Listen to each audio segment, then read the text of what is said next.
Hey guys, welcome back to Performance on Wheels. So today our video has two different topics on it. The first one is how in the world we ended up replacing this windshield for $5 grand.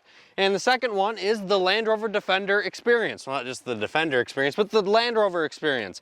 With purchasing a new Land Rover product, you get to like many brands, go to the Land Rover experience for this one. For when you bought the Mercedes, you went to the AMG Driving Academy. We got the BMW one coming up here. You got a BMW one coming up here. If you buy a Corvette, you do that. But the Land Rover has the Land Rover experience. Tell me how that was. We will get to that on the second part of the video. Okay, you want to talk about the windshield I do want to talk about the windshield first, okay. so let's get right into that. The $5,000 windshield? Yes, the $5,000 windshield. Let's get right into that. We've had the Defender for just over a year now, and it was pretty much ready for its first major repair, which is the windshield. And the windshield was the first major repair. My wife has a thing with windshields. She really does. Every vehicle she has ever owned, she has managed to get a ding in the windshield. It's never her fault. She's too good of a driver for that to happen. But we got a little ding, and it wasn't that bad, just the smallest little speck of a rock that made a line come up and then shot across. Not a big deal, right? You need a new windshield. Yeah, insurance covers it. Just about every person's insurance covers it these days with, I don't know, $100 deductibles, how most people's are. Right. But either way, insurance did cover it. With the Defender, there's a little more to it, right? Because you have solar attenuating, and you have the defrost inside of the windshield, and you have cameras nowadays, so it's not just a simple windshield replacement. We actually have a video where we try to figure out what this windshield does versus some other current cars on the market. It was a complete flop. It was a pretty bad video, but it's up in the corner anyway. So anyways, the windshield, I wanted to get an OEM like everyone would, right? It says Land Rover in the corner, but that pretty much wasn't an option. Yeah, they were like over a year out, aren't they? They couldn't put a timeline to it at the time of the windshield needing to be replaced, which is a couple months ago in 2022 is the year we're in. So I called up Safelite, national glass provider. They replaced the windshield on your Nissan GTR. And they've replaced windshields in many other vehicles for me as well, because we're really good at breaking windshields. Yeah. So initially they came out, they had them in stock right away. And their website was laid out really well with, does it have this option, does it have this option, does it have this option, down the list. And this one has just about every windshield option. Correct. Other than a heads-up display. Correct. Now the one thing I will note, if the camera can pick it up or not, is it looks different than the OEM windshield. Like the solar attenuating, there's a different tint to this windshield compared to the OEM. You're not going to be able to see it on camera, I can assure you that. All right.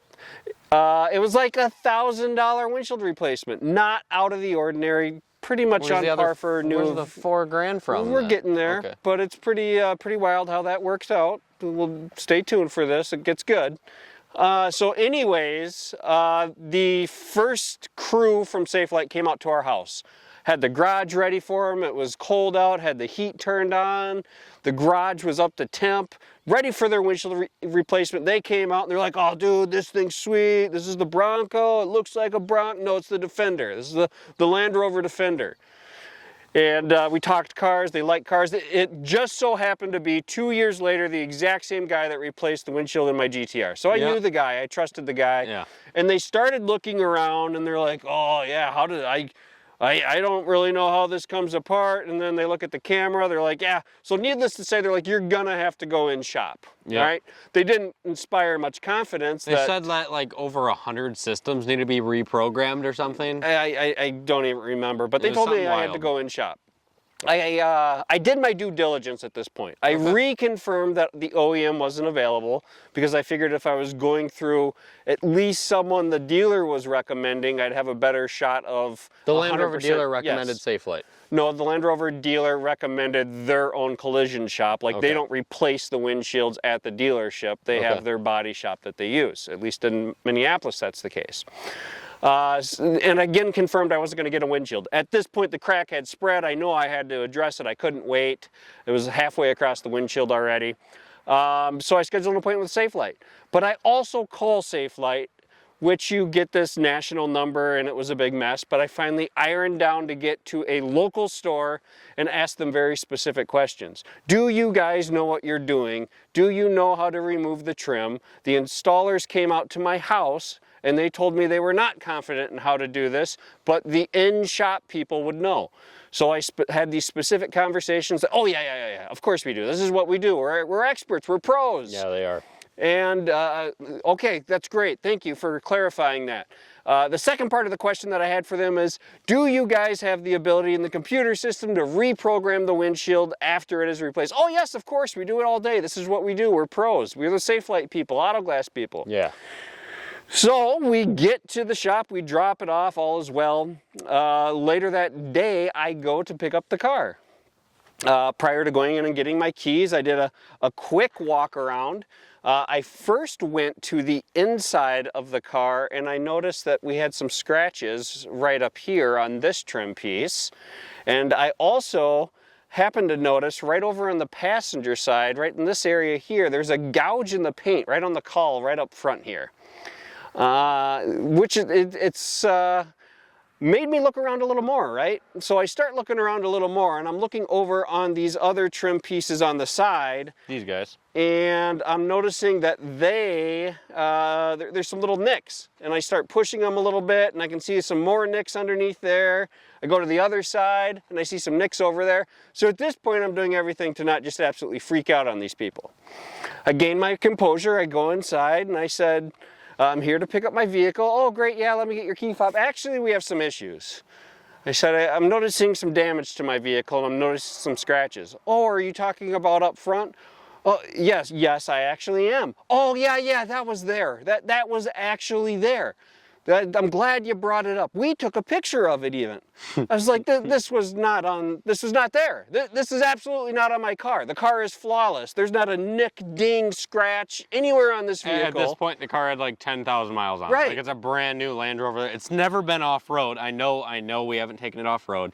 But like a tree hasn't hit this car. Like yeah, it's a brand new car. I was like, okay, so you're telling me there's not a nick, scratch, or anything on this vehicle, but it just so happens in the areas that you guys were working, there happens to be like 4 or 5 different either scratch, nicks, or dings, as well as some scratches on the inside. And then they're like, oh, okay, well, yeah, I guess we could have done that. And yeah, I guess we did that, but we definitely do that. I have a picture of that. It's like, okay, let me see this picture. So just to entertain it, I was like, I'll see this picture, but I know it wasn't there. So lesson number 1, always take a picture of your car. If you drop it off at the auto shop, if you drop it off for any sort of repair, if you drop it off to get detailed, do a 30-second walk around to your car that can capture it. Luckily, since we're constantly shooting videos, I was able to send you a few. I hope they helped in some way. No, the thing that helped the most is the fact that they showed me a video that already had the trim, or they showed me a picture of this scratch that already had all the trim removed in the background. And she was adamant that that's the way it came into the garage. We photographed it before we touched the vehicle, and I was like, why are you showing me a photo with all the trim removed? And they're pretty much dead in the water at that point. Mm-hmm. So that's not it. We're not done yet. All right, we're not done yet. They're they had to get up to their management level. They approved the repairs, and I was like, all right, we're gonna get my scratch fixed. We're gonna get my interior that's scratch fixed. Later that weekend, we're driving down the road, and it was a windy weekend, and the trim, I can just hear it just fluttering, just absolutely loud as could be. I thought something was loose on the wheel. That's how loud it was. I start pulling and poking around, and I noticed that the trim is loose. That led me to take it apart myself. Like at this point, I'm like, all right, clearly these guys have no idea. I need to at least make sure it's not going to fly off the car, so I'm going to take it apart myself. Guys, I'm going to show you this really quick. To take this trim off, all you have to do is pry right here. You just pry the bottom piece, which exposes one bolt that holds this black piece on, just a single bolt. And after you remove that bolt, you apply pressure and you pull down about an inch. Once you pull down an inch, it's just inside of a channel. You can just lift it straight off. To put it back on, you more or less repeat it. You go where the channel has the opening, you push down, you slide it up to where that bolt will line up. You put the bolt in and you clip this piece back on. Like it's simple as can be. It was clear that they were underneath here with pry tools, yanking this off because the plastic clip on the backside was broken. Yep. That there were numerous paint chips underneath that I didn't even see initially on the fender itself. And the bolt that was holding on the black A-pillar piece was over tightened so much that it had shattered all the plastic. So now we're not only talking about repairing some scratches and some nicks, we're talking about complete replacements of all the trim. Yep.